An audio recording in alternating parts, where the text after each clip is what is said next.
Boa noite. Oh, aleluia. Deus seja louvado.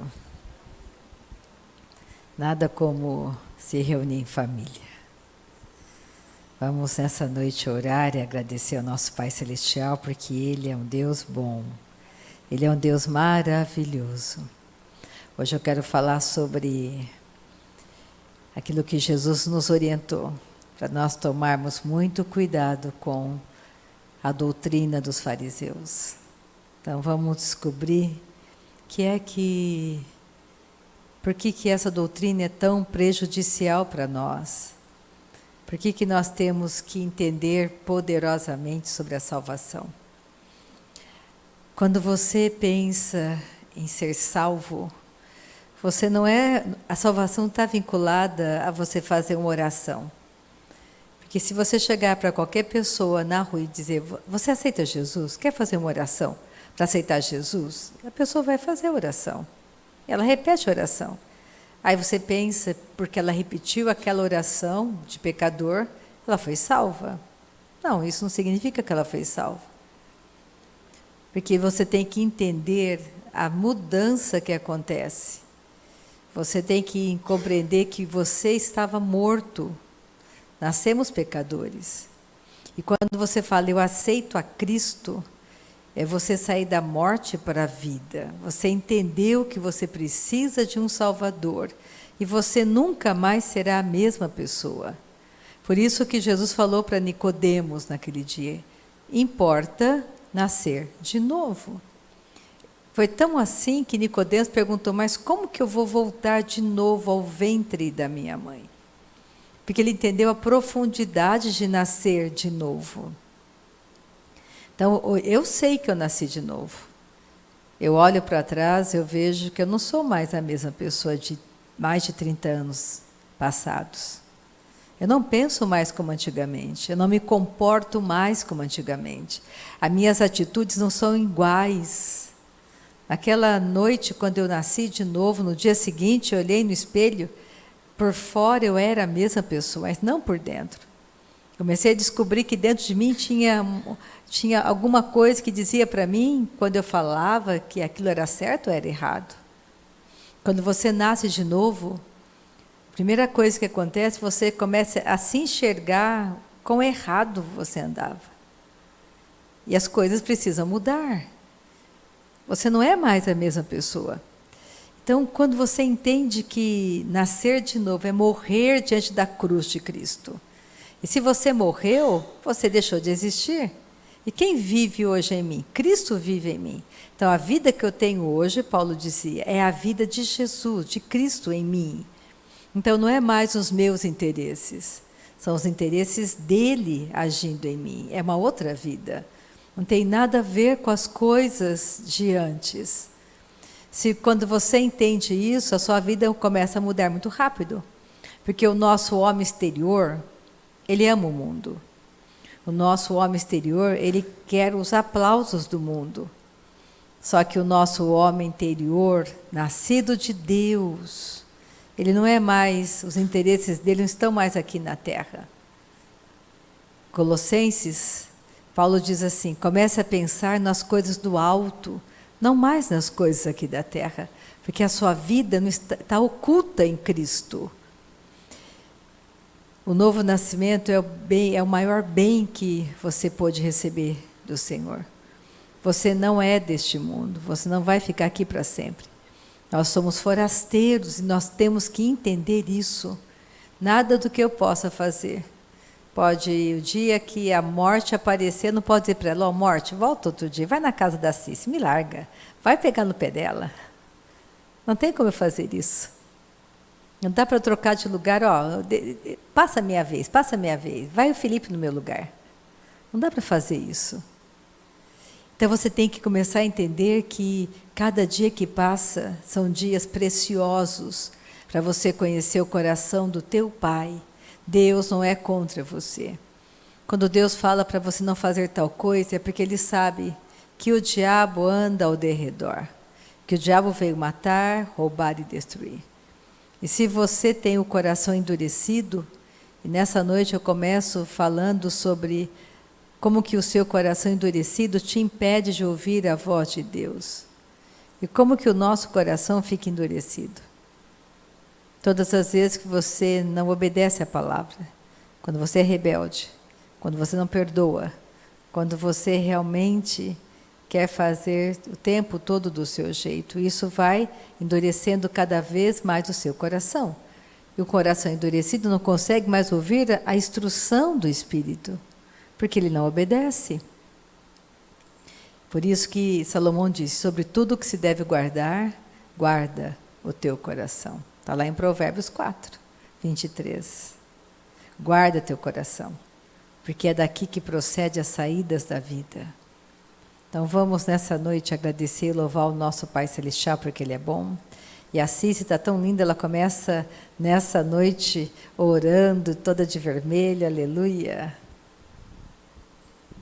Boa noite. Nós vamos começar agradecendo esse Deus que conhece o mais íntimo do seu coração. A palavra de Deus diz que Deus esquadrinha os corações.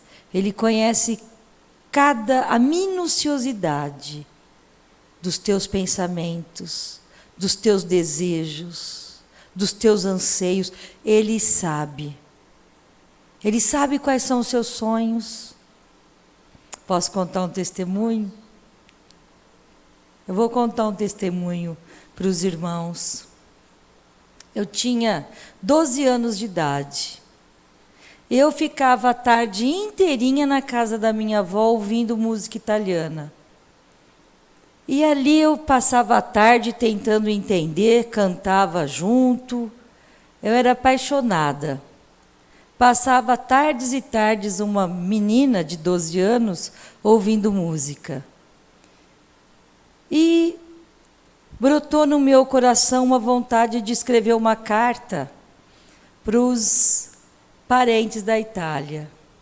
E eu fui até minha avó, peguei um papel de pão, que naquela época o pão vinha embrulhado num papel.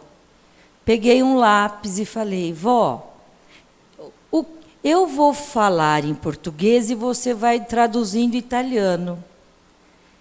E conforme eu ia escrevendo, minha avó ia traduzindo em italiano e eu ia escrevendo uma carta para os parentes que nós não conhecíamos, porque durante a guerra os parentes fugiram da Itália por causa da guerra, e aí se perdeu o endereço, eles mudaram de lugar também lá na Itália.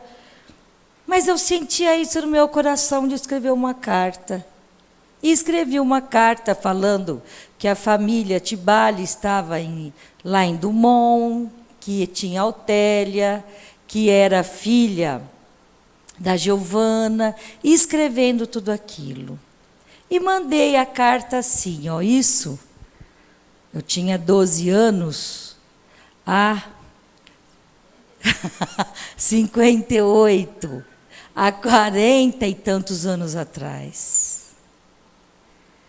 E mandei só assim, ó, para a família Tibali, Itália.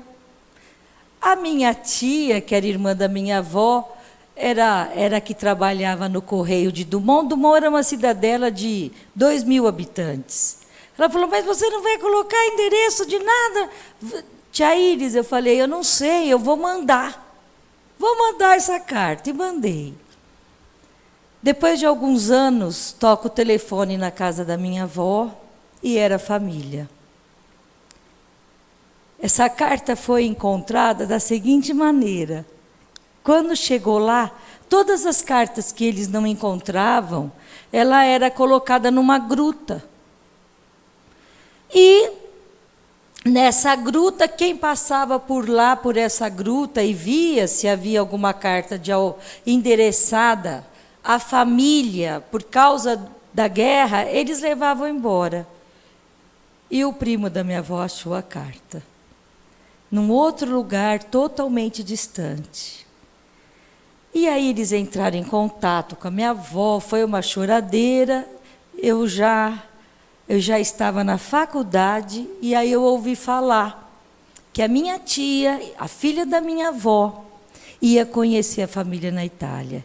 Então foi minha tia, os 2 filhos e a minha irmã, que era um ano mais velha que eu, também foi. E foram. E eu fiquei lá na faculdade, né? Eu ouvi falar que eles iam, que eu não estava sabendo, fiquei surpresa e feliz. E passou-se os anos, eles mantinham contato. Aí eu me casei, em 2005, o meu esposo chegou para mim e disse, estamos indo para a Itália. E na hora acendeu o meu coração, eu falei, meu Deus, mas nós vamos para Roma? Ele falou, vamos e eu vou mostrar a tua família para você. E lá eu fiquei feliz, mas eu fiquei muito emocionada, porque eu não falava italiano, tinha que aprender a falar italiano, aprendi em 1 mês. Fui para a Itália. Chegando lá, na cidade que se chama Ponticelli, quando nós aparecemos lá, o nosso primo foi buscar, e tem umas passagens engraçadas que eu havia combinado às 3h da tarde. Às 2h eu estava na porta do hotel, olhando quem passava, tentando encontrar. Às 2h15, ele também chegou mais cedo. Quando o meu primo passou, eu falei, Alfredo, aquele é meu primo. Você está ficando louca? Era. Havia um reconhecimento assim no espírito diferente. E ele nos levou até a família. Quando nós chegamos lá na família, eu fiquei assim aguardando na porta, tremia de emoção, e o meu esposo também. O primo falou, eu vou buscar a nona, que era a nona Júlia, que era a parente da minha avó. E a nona Júlia era cega. E quando ela chegou perto de nós, eu falei, nona Júlia, né, eu sou a Ciciane, né, a neta da Otélia, falei italiano. Aí ela disse, não, eu quero conhecer, é o esposo dela. E pegou o meu esposo, apalpou todo o rosto dele, e aí ela disse, obrigada, Deus, falou em italiano, porque é o Senhor quem trouxe o meu sangue de volta. E aquilo me emocionou, eu chorei, ela chorou. Quando fomos tomar café, eu estava lá tomando café, o primo chega com um envelopinho e entrega para mim. Quando eu abri o envelope, era a carta que eu havia escrito quando eu tinha 12 anos de idade. E eu li novamente a carta. E a última frase que eu disse na carta era assim, olha, que eu escutava música o dia inteiro, mas eu dizia assim na última frase, o meu sonho é conhecê-los, mas eu só irei se o meu Deus permitir. Naquele momento, eu comecei a chorar e eu fui até o toalete, porque eu estava muito emocionada de ver a minha letra, aquela letrinha de 12 anos, bonitinha. Quando eu cheguei no banheiro, ouvi uma voz. Era Deus falando comigo. E ele disse assim, você esqueceu do teu sonho, mas eu não me esqueci. Então é isso que eu quero dizer para vocês. Se há um sonho no coração de vocês, o nosso Deus não esquece. Em nenhum momento eu fiquei chateada que eles foram conhecer e eu não fui, em nenhum momento. Eu só agradeci a Deus por tudo. Os teus sonhos estão escritos no livro do Senhor. Ele não esquece de nenhum de nós. E Ele tem prazer em realizar os nossos sonhos. Ele pode usar quem Ele quiser. Ele usou a boca da nona, que era cega, para dizer que era Ele que estava trazendo. Ela agradeceu a Deus, eu nem sei o tanto que ela conhecia o Senhor, mas ela agradeceu ali na minha frente. E depois o próprio Deus falou comigo. E é isso que Ele tem a dizer para você. Ele não esquece do teu sonho. Só agradeça, louve a Deus. E há um tempo para todas as coisas. Se os teus sonhos estão dentro da palavra, estão dentro dos planos de Deus, porque Deus não realiza sonho que te afasta de Deus. Deus realiza os sonhos onde você reconhece que é Ele que faz. Esse sonho, Ele tem prazer em realizar. Quando esse sonho vai te aproximar de Deus, porque Ele pode todas as coisas. Nós temos um Pai celestial que pode todas as coisas. Esse Pai celestial, a palavra de Deus diz que Ele criou todas as coisas. Todas as coisas foram criadas por meio de Jesus, para Jesus. E Jesus deu a autoridade dele à sua igreja.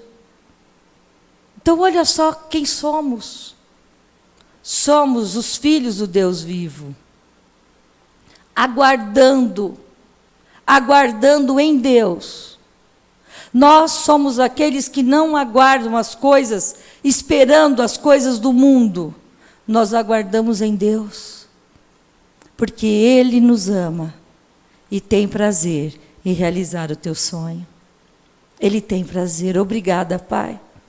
Se vocês querem se colocar de pé, vamos agradecer a Deus. Agradecer a esse Pai celestial que se importa com cada um de nós. Vamos agradecer a esse Pai celestial que não poupou o próprio Filho. Por acaso Ele vai deixar de nos dar algo, se Ele já deu o que há de mais importante e rico? Aquele que deu o seu próprio Filho por amor. Por amor, Deus nos entregou o Filho dele. Porventura não te dará aquilo que é um sonho? Não te dará todas as demais coisas? Obrigada, Pai, porque a Tua palavra é forte. A Tua palavra nos move. A Tua palavra nos conforta, a Tua palavra ilumina os nossos passos, a Tua palavra ilumina os nossos caminhos. Nós não estamos no escuro, Pai. Obrigada. Nós sabemos para onde vamos e sabemos como prosseguir, porque temos a luz da Tua palavra, Pai.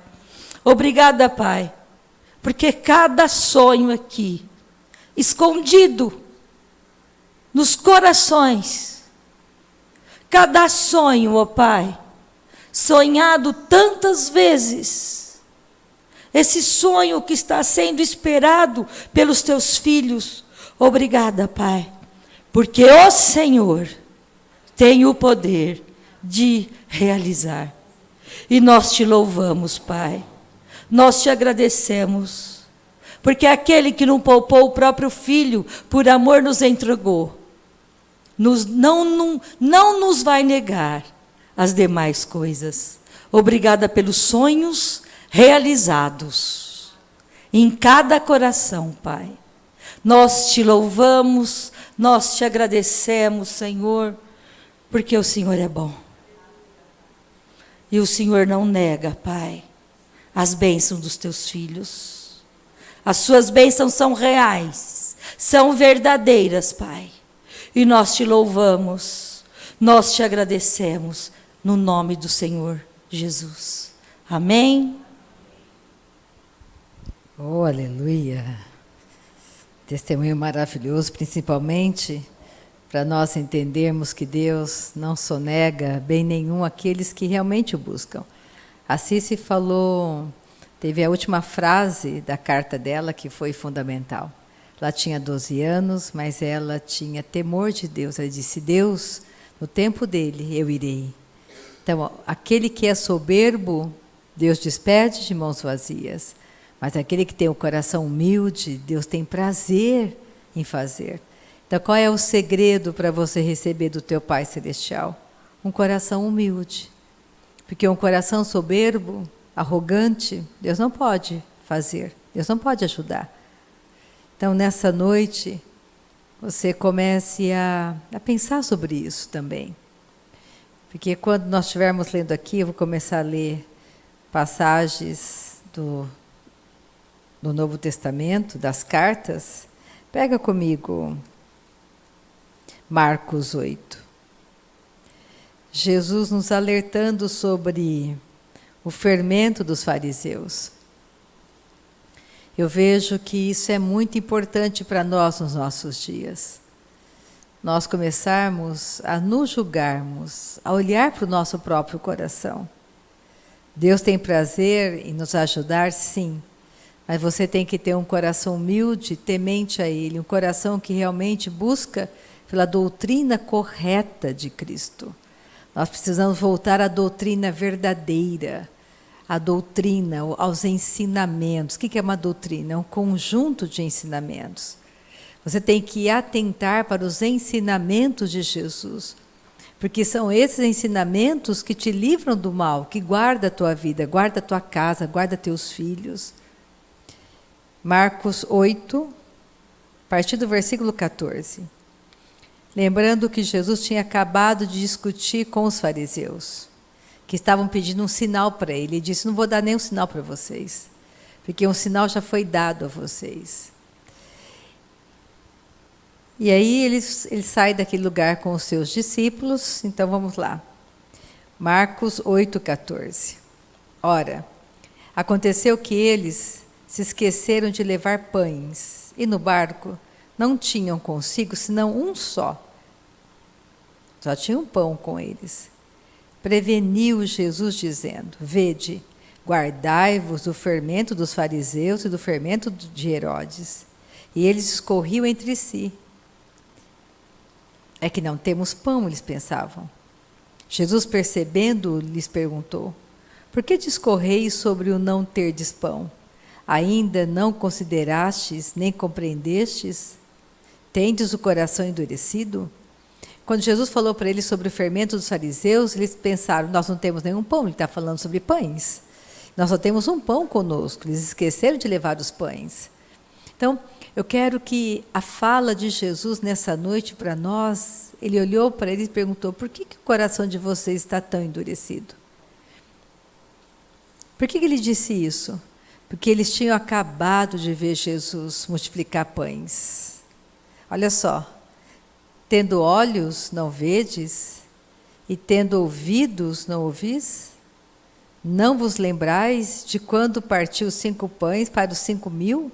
Quantos cestos cheios de pedaços recolhestes? Responderam eles, 12. E de quando partiu 7 pães para os 4.000? Quantos cestos cheios de pedaços recolhestes?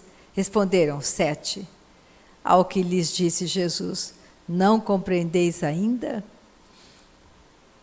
É muito fácil nós nos esquecermos das bênçãos do Senhor. E Jesus estava dando um ensinamento maravilhoso para eles. Porque os fariseus, por que ele falou, você tem que se guardar do fermento dos fariseus? Porque o fermento, ele leveda toda a massa. E o fermento, quando está misturado, é muito difícil você distinguir a farinha do fermento, a mudança, aonde é o fermento, aonde é a farinha, onde são os ingredientes. Fica tudo muito misturado. Então, mas de que tipo de fermento, de maneira específica, ele está falando? E por que é tão prejudicial essa doutrina para nós?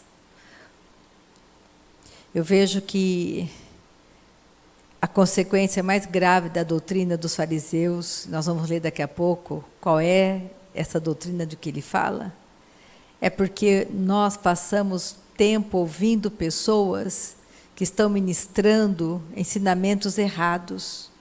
E isso vai prejudicando o seu coração, o seu entendimento.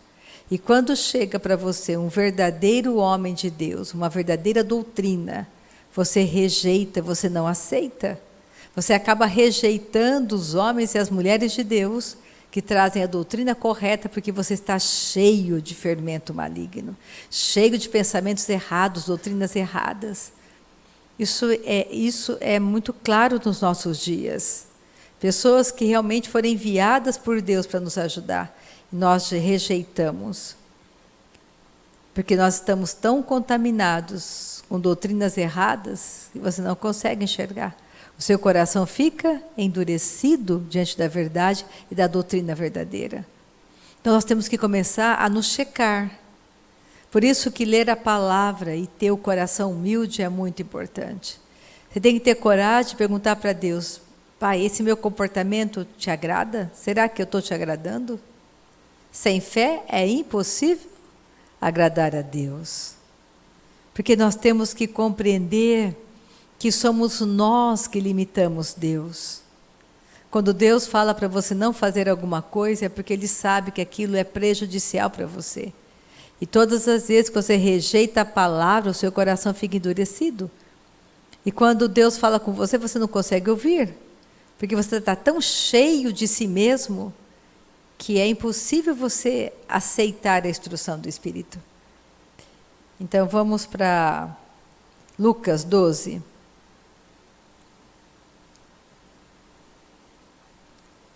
E nós temos que começar a pensar da seguinte maneira: qual é a doutrina que está dentro de nós?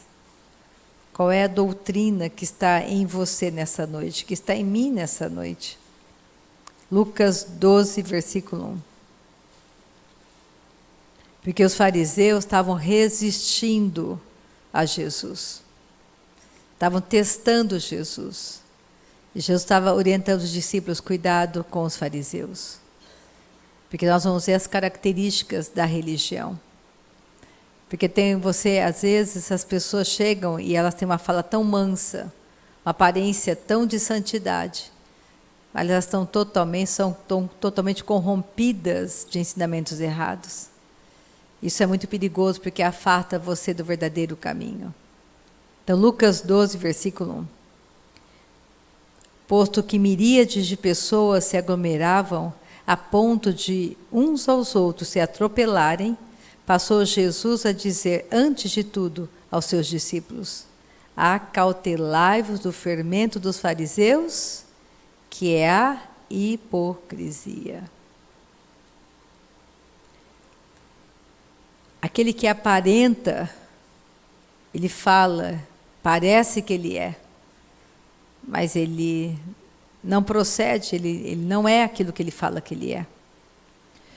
E nós vamos ver alguns exemplos. Pega Lucas, volta um pouquinho, Lucas 11. Estamos em Lucas 12, vamos para Lucas 11.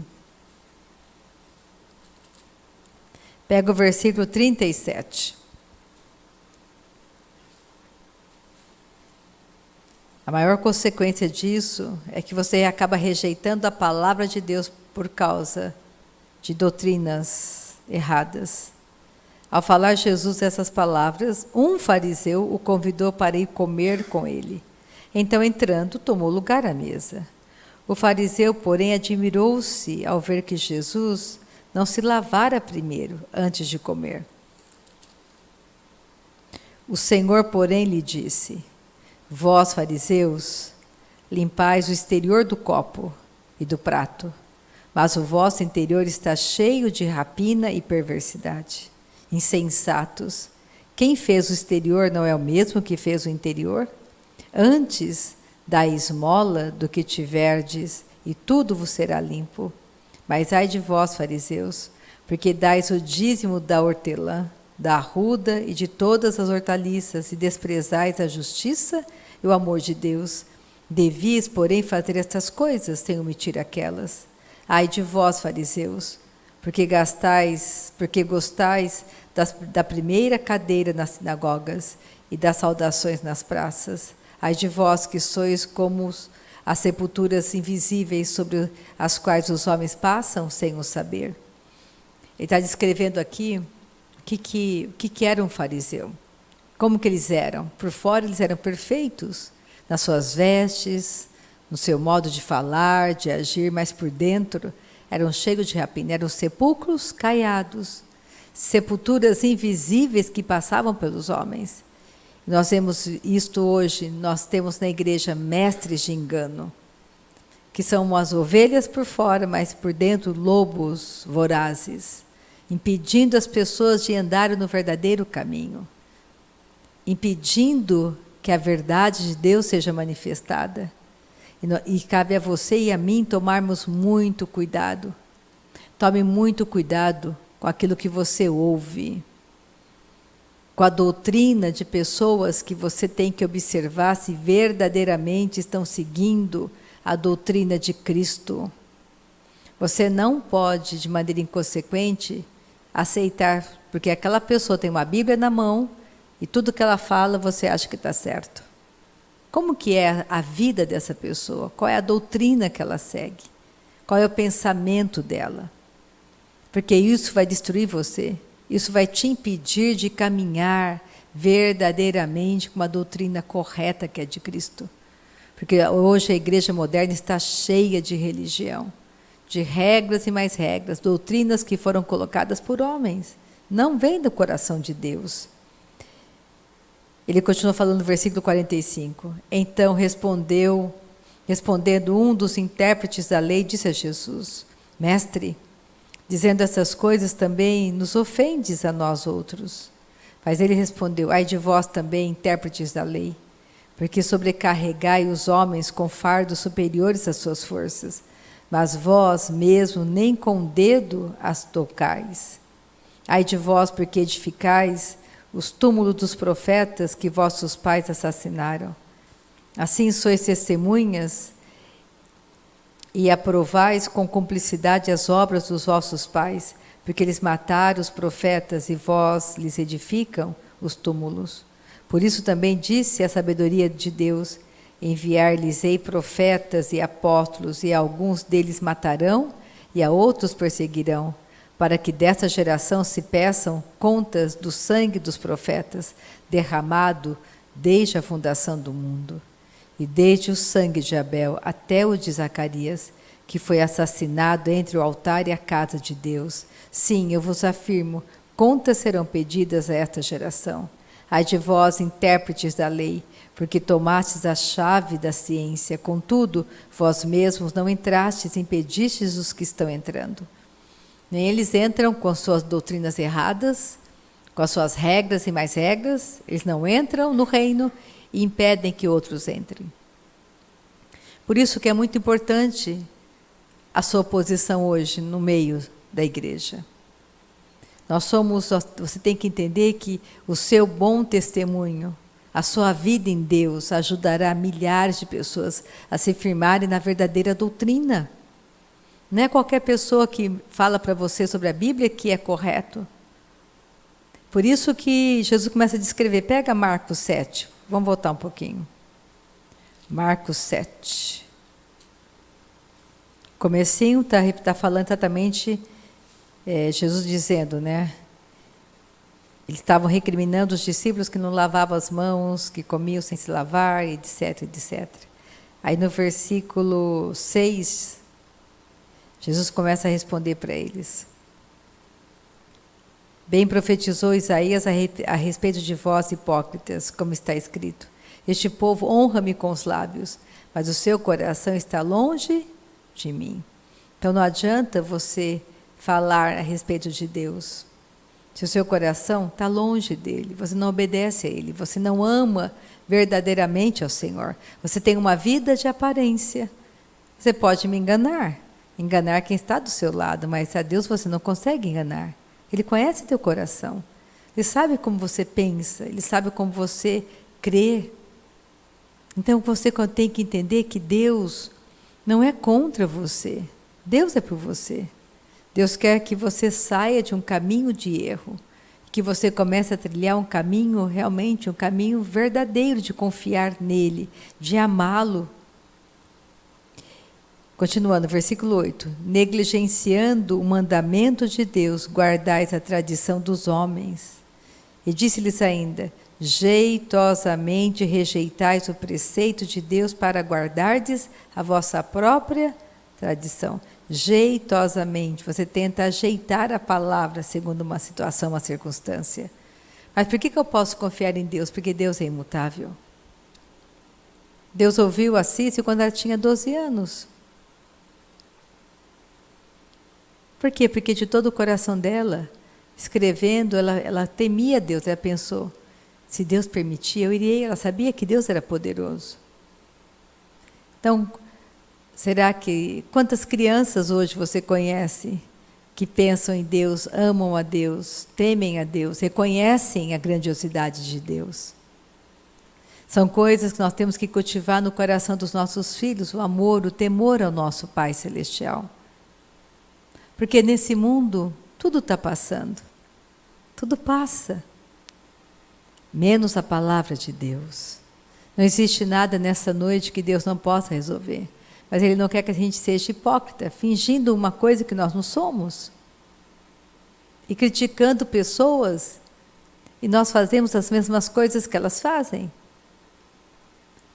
Por isso que nós temos que aprender a julgar a nós mesmos. Cada um julgue a si mesmo, se está ou não nessa doutrina maravilhosa de Cristo. Você não pode esperar pelo outro, é você que segue ao Senhor, é você que escolhe. Você ama Deus, você busca Deus, você crê nele, você recebe dele gratuitamente, é de graça. Que está cheio de doutrinas erradas. Não vamos rejeitar a palavra do nosso Pai. E aí ele fala assim, continuando, pois Moisés disse, honra teu pai e a tua mãe, e quem maldisser a seu pai ou a sua mãe seja punido de morte. Vós, porém, dizeis, se um homem disser a seu pai ou a sua mãe, aquilo que poderias aproveitar de mim é corbã, isto é, oferta para o Senhor, então o dispensais de fazer qualquer coisa em favor de seu pai ou de sua mãe, invalidando a palavra de Deus pela vossa própria tradição, que vós mesmos transmitistes, e fazeis muitas outras coisas semelhantes. O que está dizendo aqui? Porque se você chega para o seu pai e para a sua mãe, está dizendo, e fala assim, mãe, eu poderia te ajudar, mas essa ajuda eu não posso te dar. Eu tenho que dar minha oferta lá no altar do Senhor. E você vê o seu pai e a sua mãe padecendo necessidade, e você, por uma orientação maligna da lei dos fariseus, você vira suas costas para o seu pai e para a sua mãe, que estão necessitados, e diz que vai ofertar ao Senhor, ele está dizendo, isso é hipocrisia, é errado.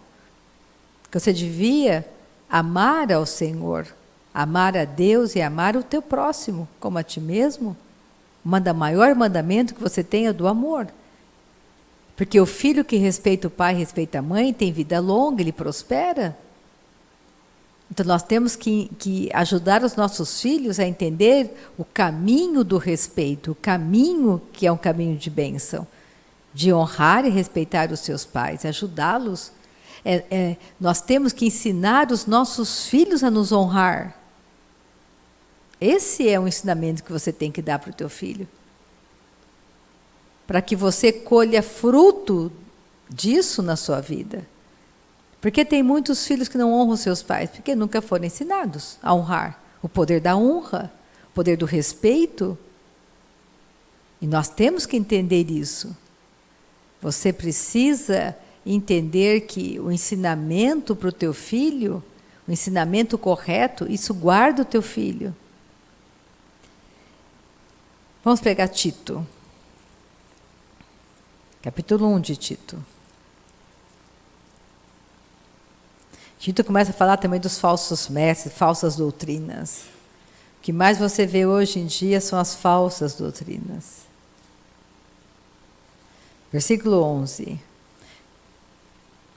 Paulo, escrevendo para Tito, começou a dar instruções, dizendo que nós temos que fazê-los calar doutrinas erradas.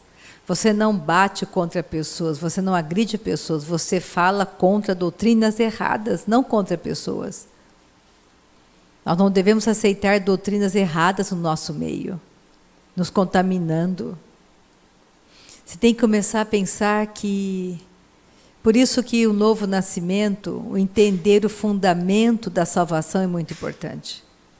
Para você não ser levado por vento de doutrinas erradas. Homens e mulheres que têm uma fala mansa, uma fala agradável, que induzem as pessoas ao erro. Versículo 11, é preciso, Paulo está dizendo, é preciso fazê-los calar, porque andam pervertendo casas inteiras, ensinando o que não devem, por torpe ganância. Foi mesmo dentre eles um seu profeta que disse, cretenses sempre mentirosos, feras terríveis, ventres preguiçosos. Tal testemunho é exato. Portanto, repreende-os severamente, para que sejam sadios na fé, e não se ocupem com fábulas judaicas, nem com mandamentos de homens desviados da verdade. Todas as coisas são puras para os puros, todavia para os impuros e descrentes nada é puro, porque tanto a mente como a consciência deles estão corrompidas. No tocante a Deus, professam conhecê-lo, entretanto, o negam por suas obras. É por isso que são abomináveis, desobedientes e reprovados para toda boa obra. A coisa mais difícil é você realmente pegar a doutrina de Cristo e começar a praticá-la para você. Você tem que entender que você, a mulher santa, santifica o marido. Você é uma só carne com seu cônjuge, mas você é um só espírito com Cristo. Nós somos a igreja, nós somos o templo do Espírito Santo. Você tem que entender que o caminho da santidade é um caminho completamente oposto ao caminho do mundo. Não ameis o mundo nem as coisas que estão no mundo, porque aquele que ama o mundo, o amor do Pai não está nele. Porque ele se torna inimigo de Deus, porque ele ama o mundo, e o mundo jaz no maligno. Toda a estrutura do mundo foi formada para nos desviar desse caminho da verdade. Você tem que entender que no dia que você nasceu de novo, você morreu. A Rita morreu. A vida que está dentro da Rita é a vida de Cristo. Deus não quer que eu faça nada para Ele. É Ele que quer fazer por meio de mim. Você não tem que sair por aí fazendo coisas para Deus. Você tem que permitir que Deus em você faça o que Ele quer fazer. É bem diferente. É por isso que não tem mais nada a ser feito. Tudo já foi feito. É muito arrogância da nossa parte tentar fazer alguma coisa. Porque o que agrada a Deus? É fé. Sem fé, é impossível agradar a Deus.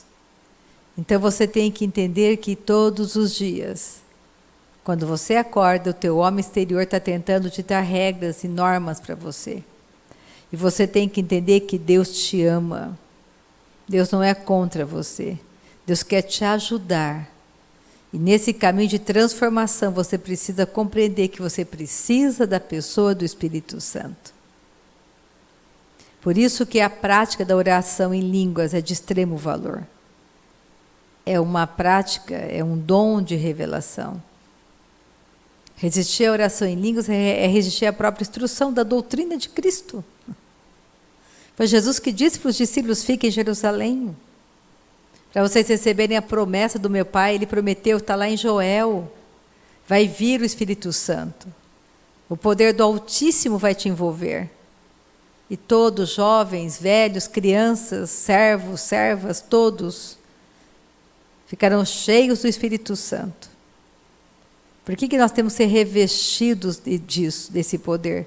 Para sermos verdadeiras testemunhas de Cristo neste mundo. Nós precisamos passar tempo com o nosso Pai Celestial, conhecer a palavra, manejar bem a palavra, praticar a palavra para a nossa própria vida.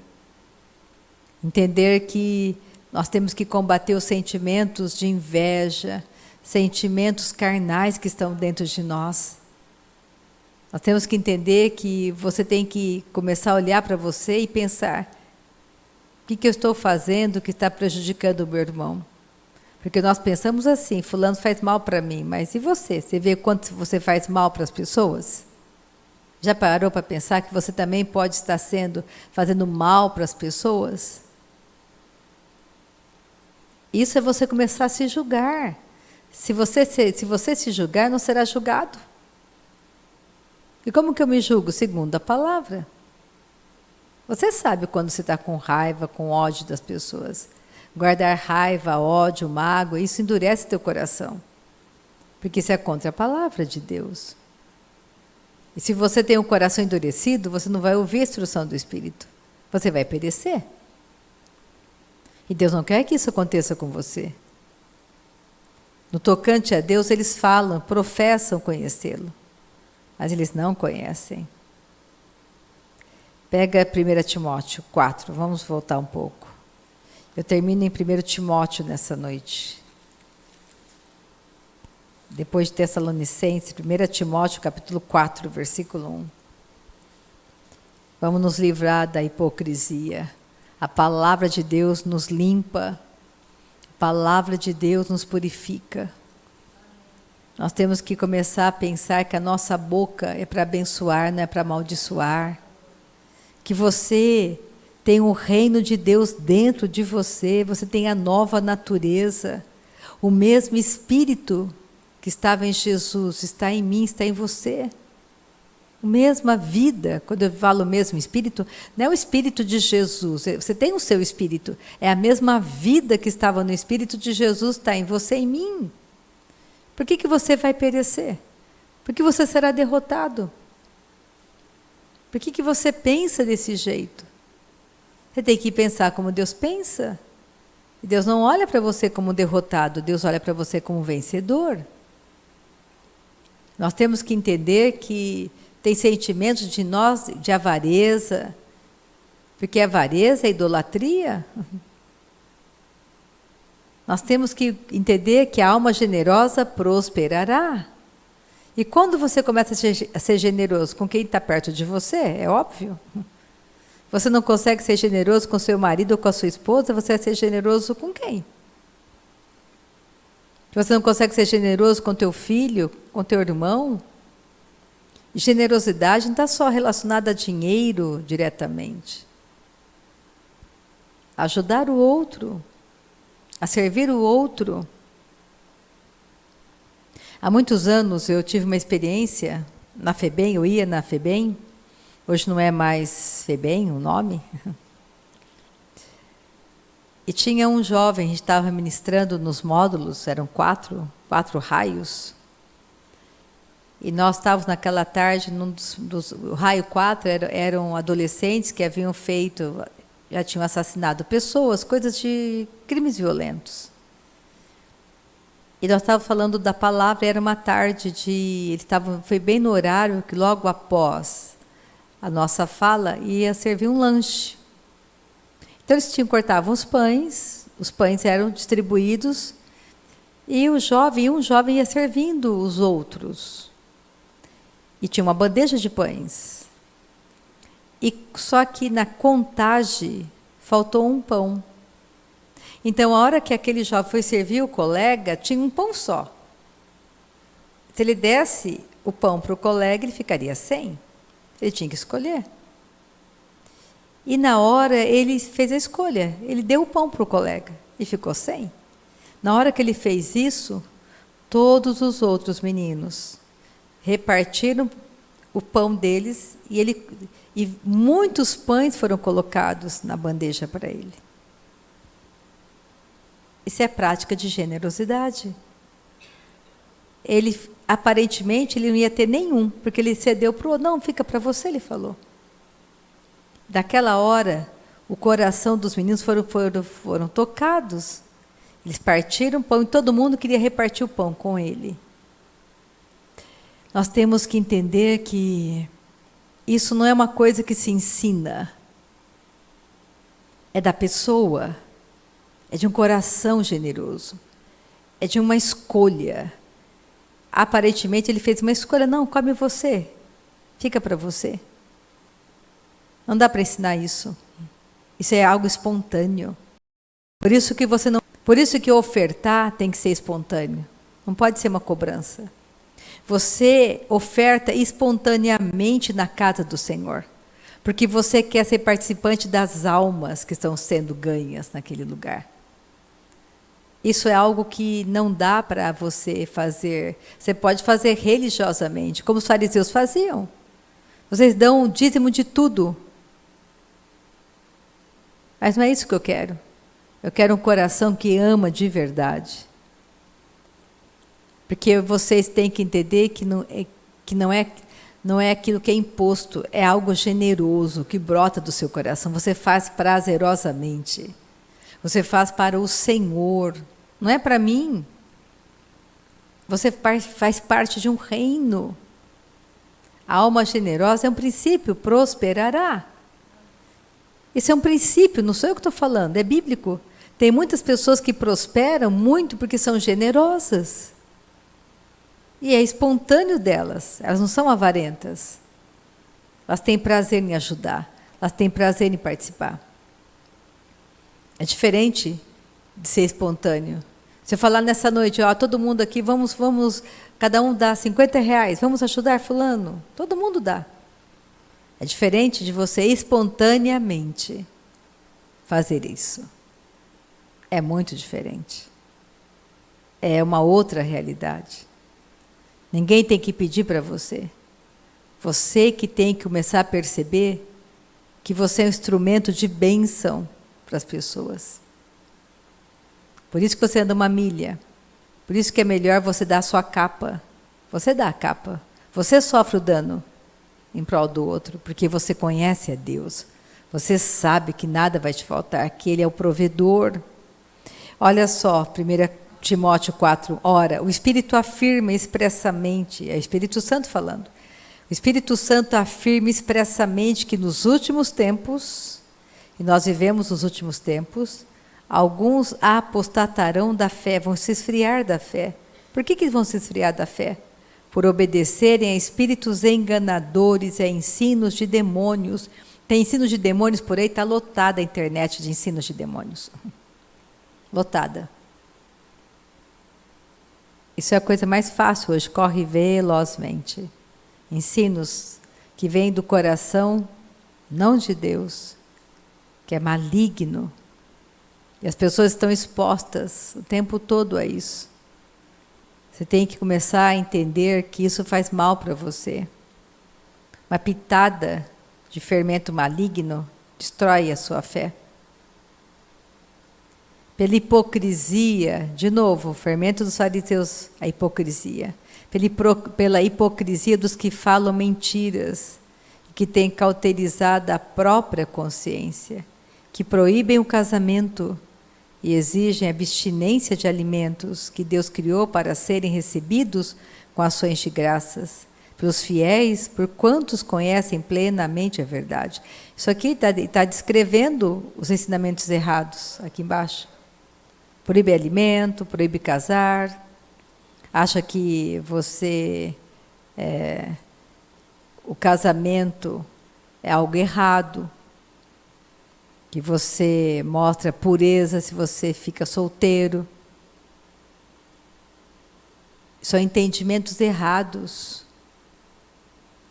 Você tem que entender que tudo que Deus criou é bom, é sadio, é para você. Casamento é do coração de Deus. Ser solteiro não pode ser um fardo para você. Ser solteiro também, além de ser uma escolha, também tem pessoas que não têm o dom para ser solteiro. Tem gente que também não tem o dom para ser casado. Ele nunca vai dar certo se casando, porque ele não tem isso. E como tem gente que tem o dom para ser solteiro, se casa e dá errado também. É uma prisão para ele. Por isso que você tem que entender o que realmente o seu coração e o coração de Deus para você. Porque Deus tem um plano maravilhoso para cada um de nós. Por isso, quando você encontra Jesus, fica como você está. Encontrou Jesus solteiro, calma, fique solteiro aí, vai orando, vai louvando. Encontrou Jesus casado, não separa, calma, vai orando. Encontrou Jesus, você é viúvo, viúva, calma, fique como você está. Não tenha pressa, porque você vai conhecendo o coração do teu Pai, para você não se meter em grandes enrascadas. Versículo 4, pois tudo que Deus criou é bom, e recebido com ações de graças, nada é recusável, porque pela palavra de Deus e pela oração é santificado. E eles, eu vou terminar, vou continuar aqui, versículo 6. Expondo estas coisas aos irmãos, serás bom ministro de Cristo Jesus, alimentado com as palavras da fé e da boa doutrina que tens seguido. Então comece a pensar, conheça os ensinamentos de Jesus, a doutrina verdadeira, o que é que ele ensinou. Quem falou de batismo do Espírito Santo? Foi Jesus. Não foi os apóstolos, foi o próprio Jesus que disse que viria o Espírito Santo, o Espírito da verdade, e é Ele que nos guia a toda a verdade, é Ele que nos reveste de poder. Quem é o batizador? Jesus é o batizador, Ele que nos batiza no Espírito Santo. Para você ter a plenitude do Espírito, e qual é o sinal de ser batizado com o Espírito Santo? É falar em outras línguas. Você tem que exercitar isso, não basta só ser batizado, você tem que praticar a oração no Espírito, senão a sua vida não vai mudar.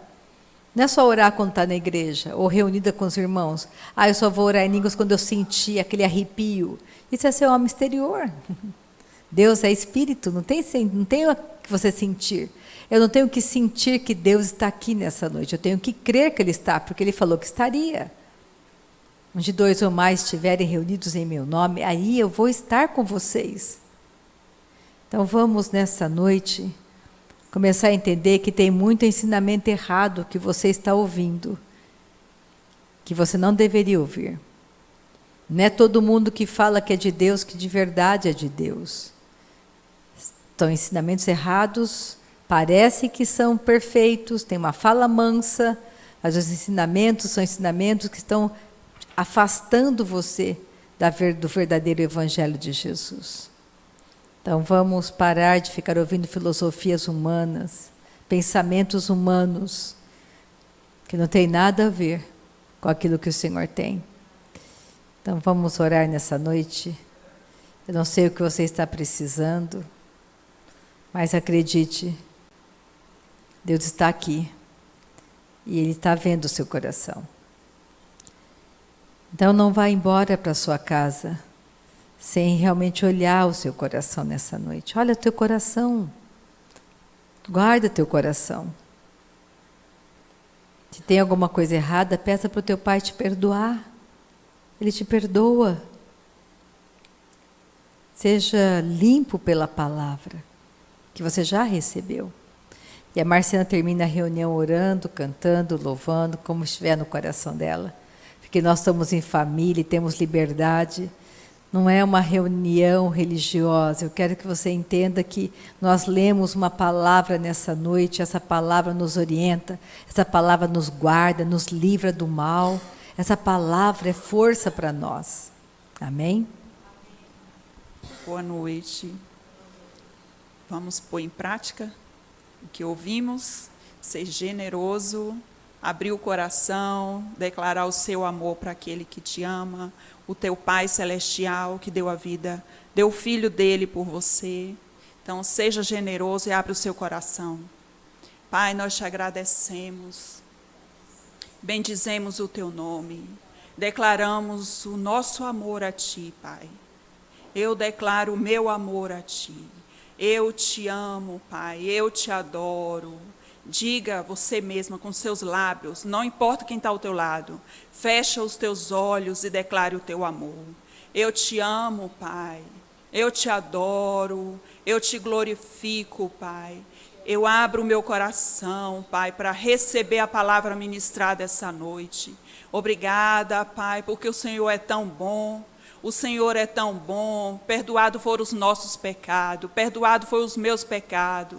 Obrigada, Jesus, por tudo que o Senhor é para mim. Obrigada, Pai, por sua destra fiel, Pai, me conduzindo, Pai. Obrigada. Eu te amo, Pai, eu te adoro, eu te glorifico, eu te exalto. O Senhor é fiel, o Senhor é fiel. Obrigada, Pai, por sua fidelidade. Obrigada, Pai, pela casa dos meus irmãos guardada. Obrigada, Pai, porque alcançamos a salvação. Alcançamos o teu amor. Obrigada, Senhor, nós te adoramos. Nós te adoramos. Obrigada pela noite de paz que o Senhor nos dá. Obrigada, Pai, pelos teus anjos que nos guardam, Pai. Obrigada, Senhor, nós te adoramos, nós te adoramos. Ouve-se a voz do Senhor, ouve-se a voz sobre as águas. Troveja o Deus da glória,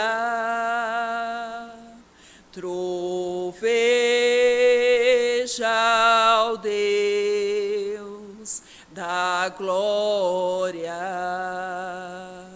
A voz do Senhor é poderosa.